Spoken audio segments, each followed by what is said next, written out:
Bonjour. Pour ce cinquième Michel Midi spécial coronavirus, vous êtes très nombreux à nous écrire, à nous poser des questions, à nous dire que vous êtes satisfaits. Euh, pour ce cinquième numéro, je voudrais me pencher, ça pourra surprendre, mais vous allez voir que le lien, il est direct sur notre alimentation.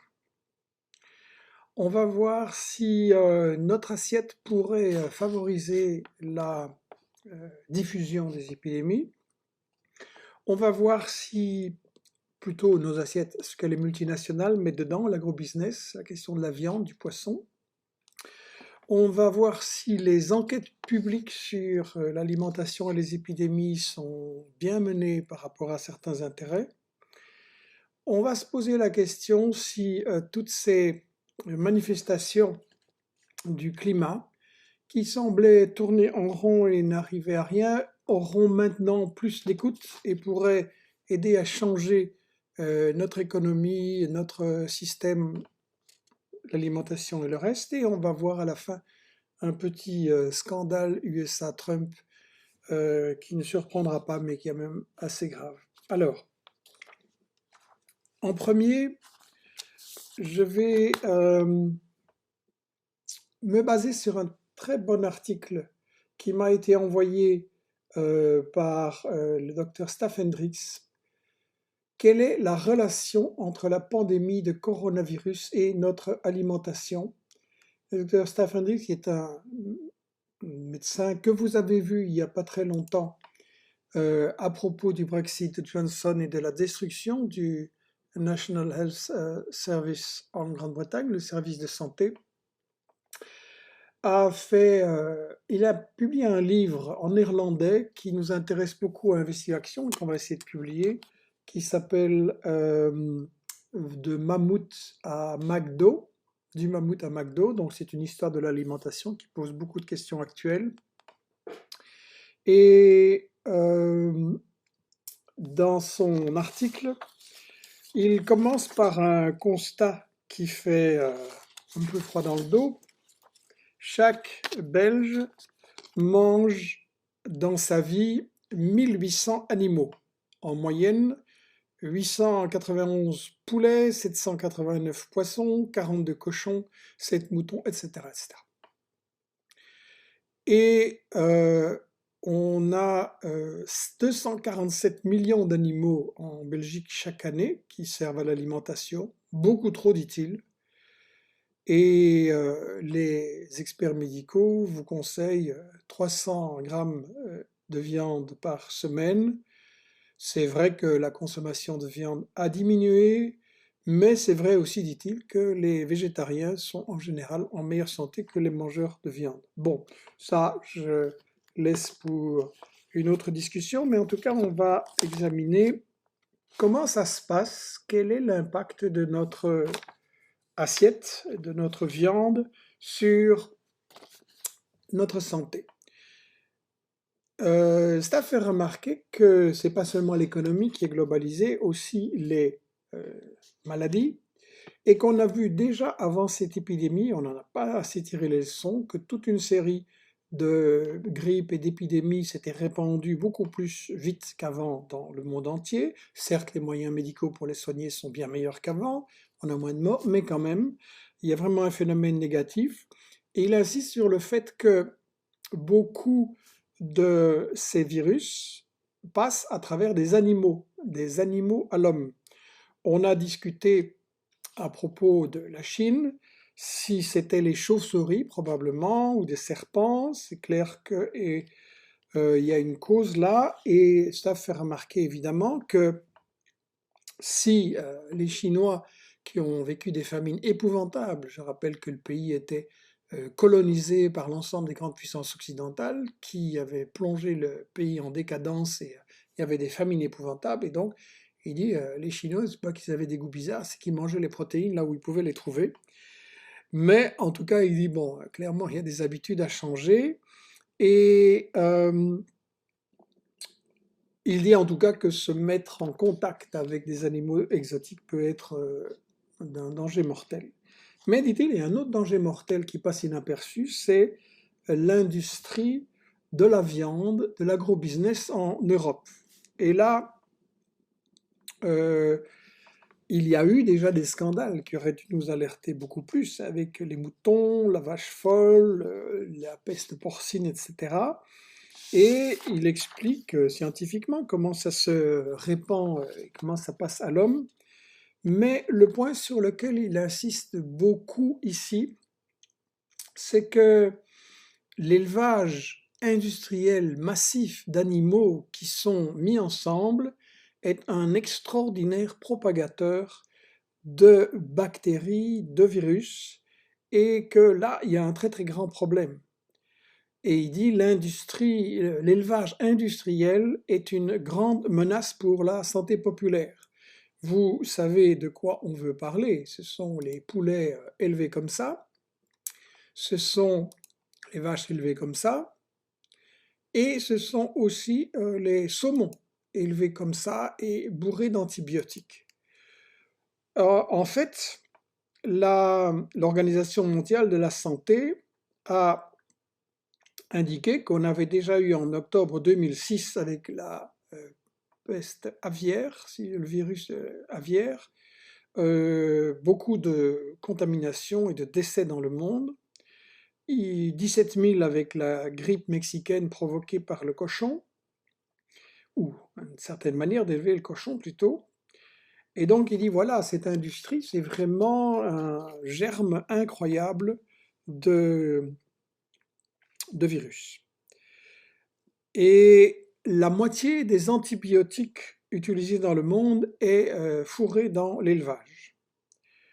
Aux États-Unis, étant donné que les antibiotiques permettent de gonfler la masse de viande entre 5 et 15%, ce sont les États-Unis qui emploient 75% de tous les antibiotiques dans l'élevage. Donc vous voyez qu'il y avait de très bonnes raisons de refuser le traité préparé par nos dirigeants européens qui permettait aux États-Unis d'exporter toutes leurs saloperies.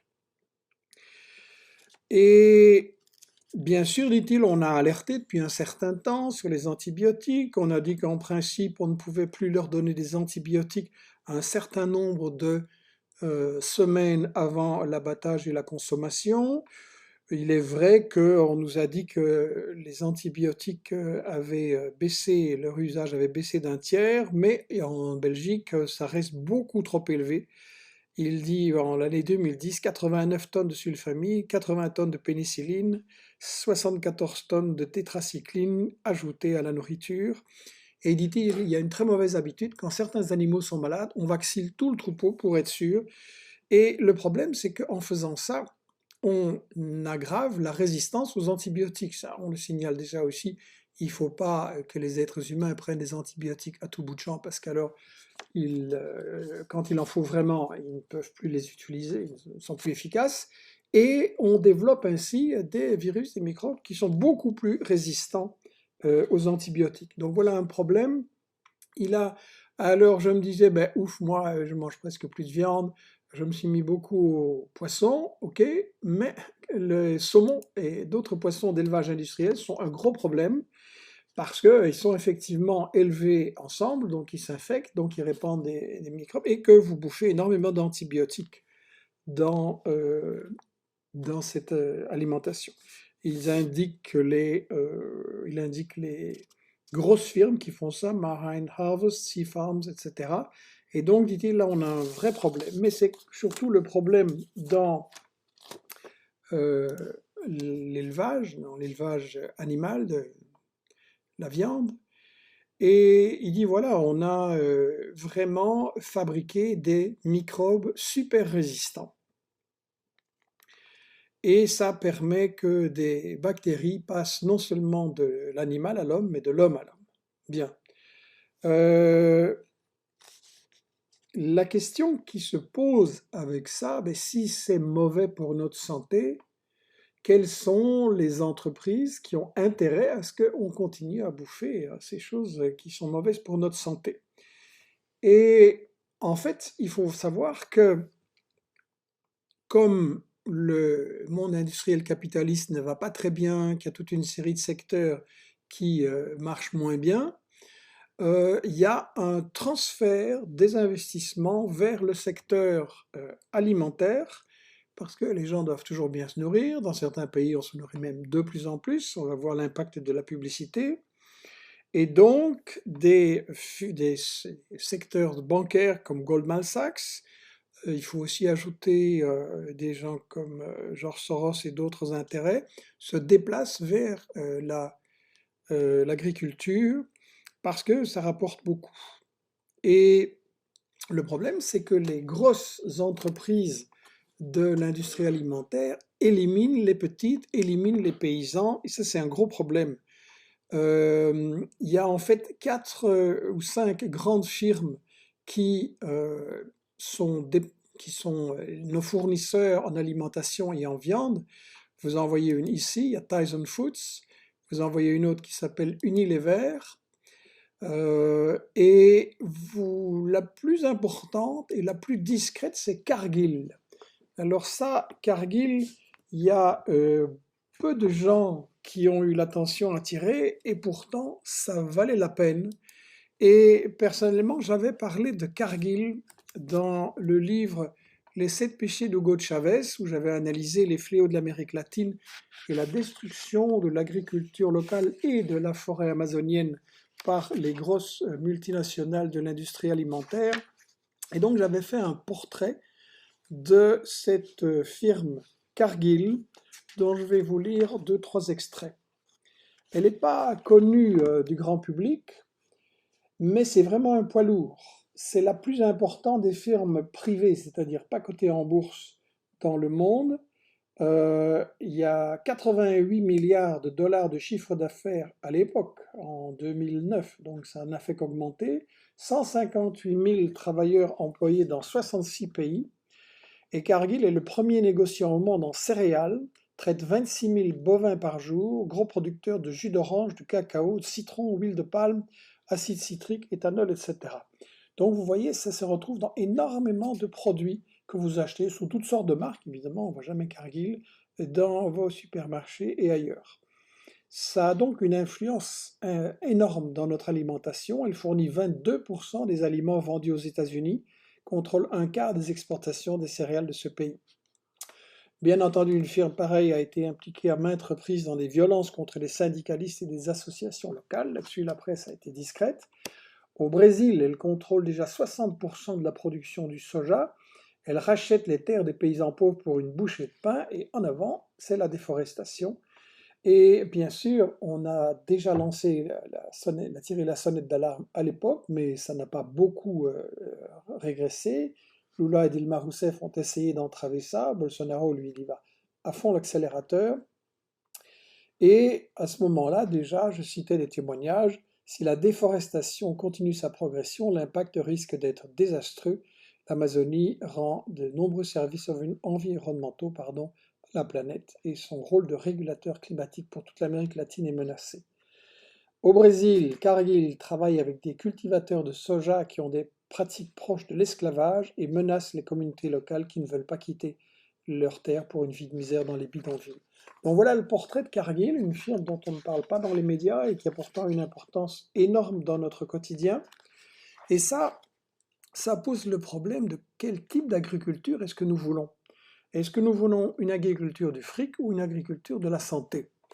Et le problème était bien posé. La fondation alimentaire FAO, Organisation des Nations Unies pour l'alimentation et l'agriculture, a indiqué qu'on pourrait très très bien nourrir 12 milliards de personnes avec les forces de production agricole qu'il y a maintenant, mais que chaque jour, 30 000 personnes meurent des conséquences de la faim. Vous savez, vous connaissez ces statistiques.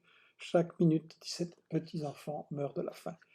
Et donc, par rapport à ça, il y a 2 visions qui s'opposent. Est-ce qu'on fait crever les petits paysans? C'est là qu'il y a le plus grand taux de mortalité. Ou est-ce qu'on les aide et on les soutient? L'Organisation internationale de paysans Via Campesina disait, pour le grand business comme Cargill, mais vous avez aussi Unilever, vous avez Nestlé, tout ça, l'alimentation, l'agriculture, c'est une activité qui génère des devises, c'est un commerce. Leur vision est productiviste. Plus on produit, plus on vend, mieux c'est. peu importe les coûts en matière de ressources naturelles, gaspillage de l'eau, de biodiversité, destruction, de destruction des communautés paysannes et de leur culture, peu importe que le processus contamine l'eau. En fait, c'est le fric avant tout et c'est coté à la bourse et ça doit rapporter le maximum avant de nourrir les gens. Et les gens qui n'ont pas de quoi payer, on ne les nourrit pas. Il y a face à ça un drame. J'écrivais déjà à l'époque, 50 millions d'agriculteurs disparaissent chaque année. Plusieurs ONG belges avaient préparé un dossier là-dessus. En mettant en concurrence tous les agriculteurs, en imposant partout les prix les plus bas, en investissant dans des grandes entreprises agricoles d'exportation, comme l'Union européenne qui flanque ses poulets surgelés à 1 euro le kilo sur les marchés du Cameroun et tue avec ça les paysans du Cameroun, nous condamnons, dit ce texte, au nord comme au sud, l'agriculture familiale et nous poussons chaque année 50 millions de producteurs à abandonner leur activité. Donc, il y a un vrai problème, c'était dans les 7 péchés d'Hugo Chavez. Je pense que ça reste très actuel. Et Staff Hendricks insiste sur cette idée. Ces grosses multinationales sont en train de nous pousser vers une agriculture nuisible pour la planète et nuisible aussi par rapport à notre santé. C'est un sujet sur lequel j'ai un peu réfléchi, notamment vous vous souvenez, il y a eu il y a quelques années des manifestations des paysans producteurs de lait qui n'arrivaient pas à s'en sortir, qui ont même déversé des camions entiers de lait devant l'Union européenne parce qu'ils n'arrivaient pas à survivre. Et il y a beaucoup de suicides parmi les paysans, pas seulement en Inde, aussi en Europe. Et donc, il faut, à mon avis, complètement changer de cap. Je crois que pour l'agriculture, on devrait on devrait mettre fin à ces gros monopoles industriels qui nous font du tort. On devrait non seulement protéger, laisser vivre, mais aider et redévelopper les paysans locaux en Belgique, en France. C'est absurde qu'on importe nos légumes du Kenya en prenant les bonnes terres, en prenant l'eau, en exploitant les paysans et qu'on transporte tout ça par avion, par camion, que sais-je, alors qu'on peut très bien cuire des légumes, préparer des légumes ici sous nos climats, bien entendu. On n'a qu'à mettre des serres un peu partout, on n'a qu'à développer, on n'a qu'à aider les paysans. Donc je pense que le prix de l'alimentation de base devrait être augmenté pour que les paysans aient de quoi vivre décemment et de quoi cultiver selon des normes correctes au point de vue écologique et sanitaire, et que le surcoût devrait être payé par l'État, mais pas par nous, les contribuables, mais par des taxes justement sur l'agrobusiness, sur les multinationales, des taxes sur les firmes qui font de la publicité pour l'alimentation, ce qui à mon avis devrait être interdit. Et donc il faut prendre l'argent là où il est pour que toute la population puisse se nourrir correctement, et pas seulement les bobos qui peuvent payer du bio, mais aussi dans les milieux pauvres. Ça me semble vraiment important. Donc, on a une complète réorganisation à faire, je pense, par rapport à notre santé, par rapport à la santé de notre alimentation. Et il faut mettre au pas l'agrobusiness, il n'y a pas d'autre solution. Il y avait le rapporteur de l'ONU sur la santé, celui qui avait succédé à Jean Ziegler, que je salue à Genève, qui a fait un travail magnifique justement sur ces multinationales. Et Olivier de Scutter c'est un Belge qui a été pendant 5 ans rapporteur à l'ONU. Il a publié un petit bouquin que je n'ai pas retrouvé dans ma bibliothèque, mais vous allez peut-être pouvoir trouver ça sur Internet, où il expliquait qu'effectivement, il faut faire tout le contraire de ce qu'on fait maintenant. Il faut aider les paysans du Sud, ils sont beaucoup plus écologiques, ils savent beaucoup mieux comment produire sans exploiter, sans user la terre, sans la détruire, et en respectant le climat. Il faut réutiliser tout ce savoir, il faut des États forts dans le Sud qui les aident à stocker aux technologies, à se protéger, qui leur fournit des graines et pas Monsanto qui essaie d'exploiter les paysans avec des graines qu'il faut chaque fois renouveler. Et donc voilà, je crois qu'il est temps de réfléchir à tout un plan pour l'agriculture. Il y a d'autres réflexions qui vont dans le même sens, et notamment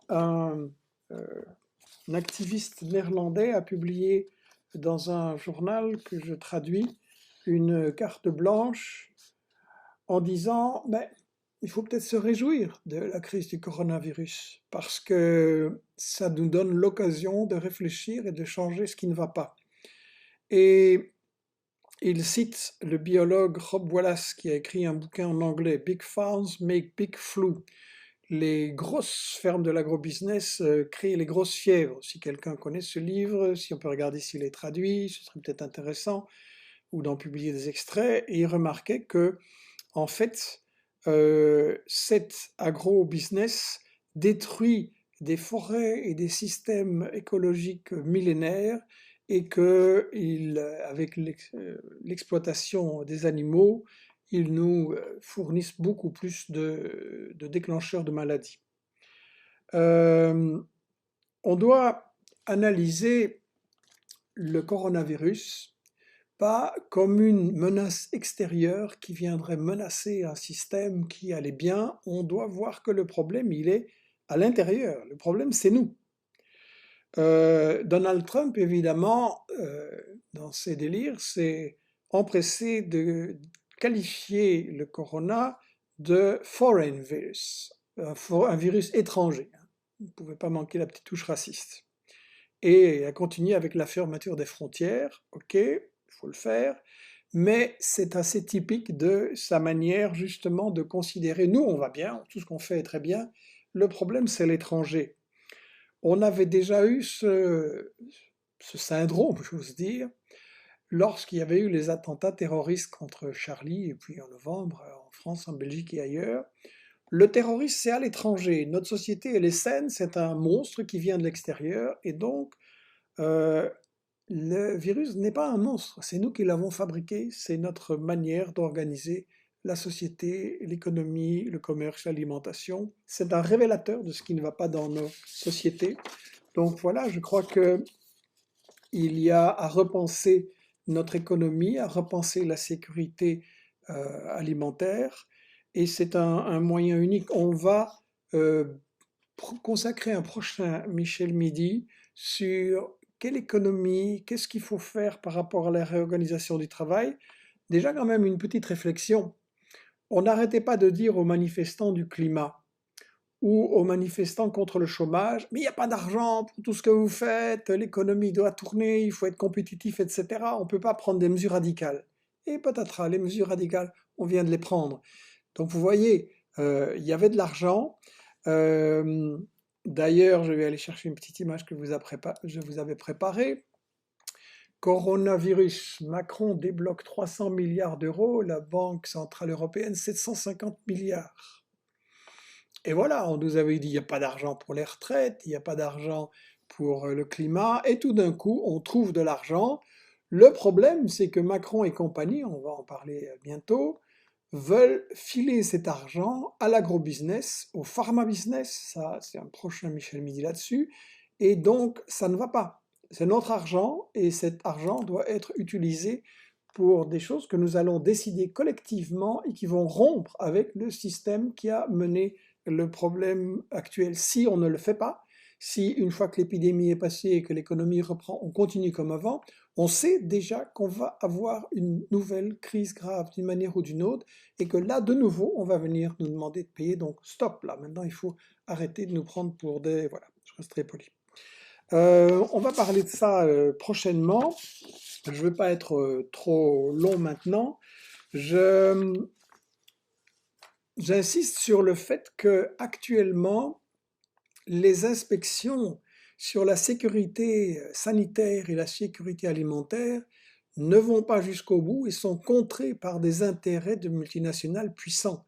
J'ai eu des témoignages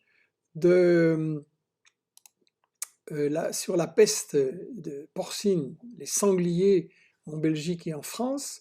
Ça a été dramatique. On a eu du personnel, des institutions publiques en première ligne pour essayer de contenir ça. Et ils me disent, et on essaiera d'y revenir, qu'ils ont eu des bâtons dans les roues et qu'on ne leur a pas permis d'enquêter jusqu'au bout sur les causes profondes et ce qu'il fallait faire. C'est toujours la question du business, c'est toujours la question du profit. Et là, je pense que j'ai parlé des multinationales de l'agro-business. Je pense que j'ai dit deux mots, mais ça vaut la peine d'en dire un peu plus. Il faut vraiment arrêter avec la publicité pour la malbouffe parce que ça fabrique des obèses et on sait que le surpoids est un des facteurs qui rend les gens vulnérables et qui peut provoquer la hausse de la mortalité, plus la non-résistance à toute une série de maladies. Donc, il faut arrêter avec ceci, n'est-ce pas? La publicité pour McDo, pour Coca, ça doit être interdit. Euh, j'ai voyagé aux États-Unis il y a au début des années 90.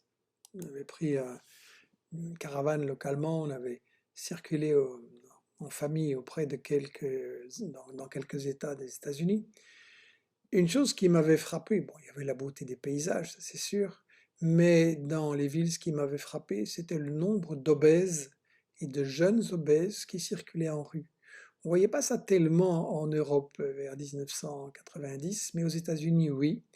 On voyait bien que c'était toujours des gens de milieux pauvres, très pauvres, qui ne pouvaient pas se faire leur éducation sur ce qu'il fallait bouffer. Et donc c'était McDo, Chips, Coca et compagnie. Ça, c'est quelque chose qu'il faut arrêter. Euh, c'est quelque chose, voilà, une publicité qui doit être totalement interdite. Il faut une éducation dans les écoles. Il faut arrêter avec cette malbouffe parce que elle nous affaiblit terriblement par rapport aux épidémies. Euh, je dois remercier Véronique qui nous a envoyé justement à propos du pharma business des informations que j'avais demandées en direct à Michel Midi. Vous êtes plusieurs à nous proposer des choses, à répondre à nos demandes, c'est bien. L'équipe est trop peu nombreuse pour faire tout le boulot qu'il faudrait, donc si on a votre aide, c'est mieux.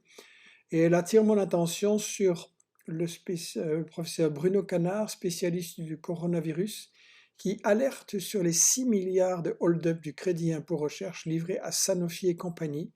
Il dit que lui, avec sa petite équipe depuis 2004, il fait de la recherche sur la propagation des virus, de la recherche fondamentale pour essayer d'avoir justement une plus grande sécurité, qu'on ne l'a pas écouté, qu'on a réduit les crédits, que c'est vraiment très précaire et que pendant ce temps-là, Macron s'apprête à donner 6 milliards de fric à Sanofi, qui est un des responsables de la situation actuelle.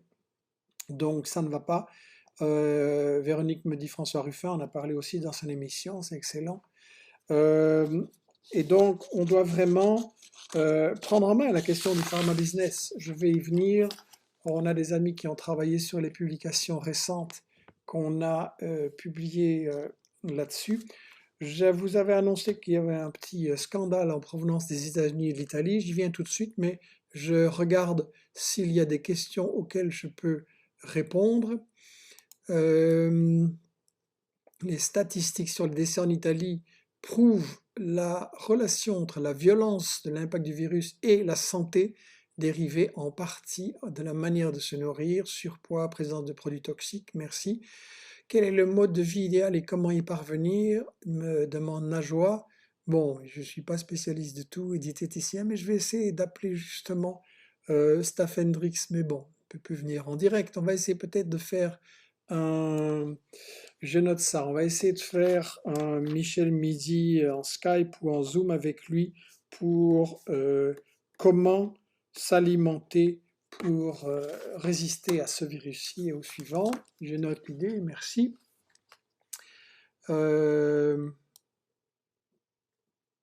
Voilà, beaucoup de commentaires, d'interventions. Aujourd'hui, les informations nécessaires doivent se limiter à comment se prémunir contre le virus et rien de plus. Oui, sachez qu'il y aura une deuxième vague du virus, sachez qu'après celui-là, il y en aura d'autres, et donc je crois que, évidemment, il faut prendre les mesures urgentes, et je rappelle que chacun doit les prendre et ne pas prendre le danger à la légère, mais il faut aussi aller en profondeur et voir ce qui va mal dans notre société et ce qui a provoqué tout ça. Ce n'est pas notre alimentation en cause, mais la manière dont elle est cultivée. Nous sommes du bétail pour ces industriels, je suis d'accord.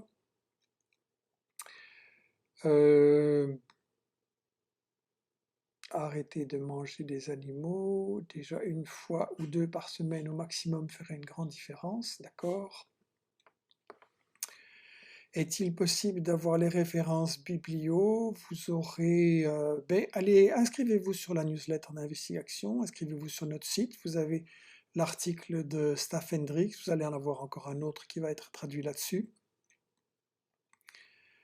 On me pose certaines questions sur lesquelles je ne suis pas compétent, donc je ne vais pas faire semblant de le savoir. Voilà. Bien, le trio diabolique Arm Bank et Big Pharma. Oui, les Pays-Bas ne se confinent pas, qu'en pensez-vous? Ben, Monsieur Rutte est un grand adepte du néolibéralisme et je pense qu'il s'inspire de théories très néfastes. On va en parler prochainement.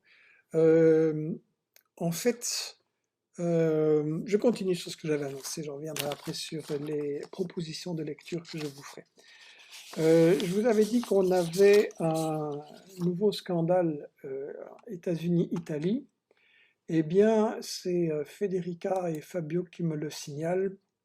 Vous savez qu'on a extrêmement besoin de tampons ou de tigettes, je pense comme on appelle ça, pour faire des prélèvements et pour faire des tests. Et en réalité, il y a eu une exportation par avion d'un nombre énorme, je ne me souviens plus, de ces tigettes qui ont été commandées par Trump pour les États-Unis et l'Italie les a fournies en secret avec un avion militaire des États-Unis dont voilà le modèle et on n'a rien dit à personne, mais le scandale est en train d'éclater maintenant en Italie. Je pense que Federica et Rafa vont faire en sorte que cet article se retrouve bientôt sur notre site. Je n'ai pas plus de détails maintenant, on m'a fourni l'info il y a une demi-heure. Mais il y a du chambard aussi entre les États-Unis et l'Allemagne. Le ministre allemand de l'économie, Peter Altmaier, a répondu à Donald Trump en excluant la possibilité de céder les droits exclusifs sur le développement d'un vaccin contre le coronavirus par une société allemande de Tübingen. Et selon le Die Welt, le grand quotidien allemand, les États-Unis avaient proposé à cette firme pharmaceutique allemande CureVac le chiffre de 1 million de dollars pour acquérir le droit d'industrialiser et de vendre en exclusivité ce produit et ce test.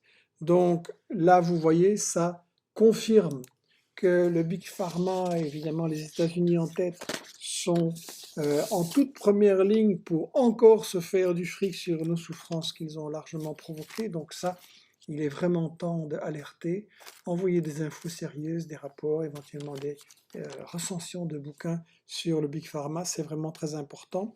Je crois qu'on doit absolument changer, comme je le disais, toute une série de choses dans notre société et pas seulement se préoccuper de survivre maintenant. Le prix de l'hypocrisie aujourd'hui, je vais le donner à Angela Merkel, avec une citation ici que je vous indique. Angela Merkel a hier prononcé un discours, je cite, « Depuis la réunification allemande, non, depuis la Deuxième Guerre mondiale, dit-elle, il n'y a pas eu de défi pour notre pays qui dépendent autant de notre solidarité commune. » Bien, Madame Merkel, on doit quand même vous rappeler qu'en matière de solidarité, vous êtes le contre-exemple depuis que vous êtes au pouvoir. L'Allemagne s'est fait beaucoup de fric sur les pays d'Europe de l'Est, qu'on a vidé de leur population et de leur immigration. L'Allemagne s'est fait beaucoup de fric en développant des jobs pourris où des gens travaillent pour 5 euros de l'heure et même 1 euro de l'heure et que ça a boosté la compétitivité des grandes multinationales allemandes, mais qu'il y a 13 millions de pauvres, je rappelle, en Allemagne, 13 millions de gens sous le seuil de pauvreté. Donc Madame Merkel, vos leçons de solidarité, pouvez-vous les mettre, d'accord, je vais rester poli. Et Madame Merkel aussi s'est caractérisée par son manque de solidarité vis-à-vis de la Grèce. On a plongé les retraités dans la misère, dans la pauvreté, dans la malnutrition, dans les problèmes de santé. Donc vraiment, Madame Merkel, un peu de décence. Voilà, Je crois que cette crise peut être salutaire, peut nous sauver de beaucoup de choses qui ne vont pas. Et le grand problème sera, est-ce qu'on va demain retourner au business as usual, c'est-à-dire à l'agro-business as usual, et les laisser continuer à faire ce qu'ils ont fait. Il y a des réflexions très intéressantes dans le livre de Ludo de Witt. Quand le dernier arbre aura été abattu, nous mangerons notre argent, le capitalisme contre le climat.